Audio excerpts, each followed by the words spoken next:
کہ اس سے پہلے کی ویڈیو میں اور ہمارے پاس جو ہے مفتی خالد آئے تھے، اس وقت انہوں نے جو ہے استنجا کا بیان پڑھائے تھے، نجاست اور طہارت پڑھائے تھے برابر۔ تو ایک نجاست اور طہارت کے بعد ہمارا آج کا سبق جو ہے وہ استنجا والا سبق ہے۔ کون سا ہے بولو جلدی سے؟ استنجا۔ تو سوال ہے استنجا کے کیا معنی ہے؟ کیا سوال تھا؟ تو جواب کیا دینا ہے؟ استنجا کے معنی ہے پیشاب پاخانے کے بعد اس جگہ کو پاک کر لینے کو استنجا کہتے ہیں۔ کیا جواب دیں گے؟ پیشاب یا پاخانے کے بعد اس جگہ کو پاک کر لینے کو استنجا کہتے ہیں، یاد رہے گا۔ دوسرا، استنجا کے متعلق کیا حکم ہے؟ شریعت استنجا کے متعلق کیا حکم دیتی ہے؟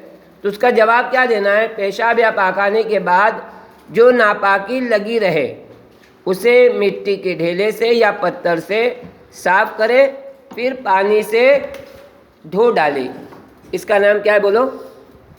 استنجا کے متعلق جو حکم ہے وہ دوسرا سوال ہے۔ تو دو سوال ہم یاد کر کے آئیں گے۔ آپ کے موبائل پر اس سے پہلے ہم نے PDF ڈالے تھے تعلیم الدین کی، کاہے کی بولو؟ اور وہ تعلیم الدین کی PDF ڈالے تھے جو انگلش میں تھی۔ تو کل سارے بچے جو ہے اس PDF کو اوپن کریں گے اور یہ لیسن جو ہے، کون سا لیسن؟ استنجا والا لیسن یاد کر کے آئیں گے۔ یاد کریں گے سارے بچے؟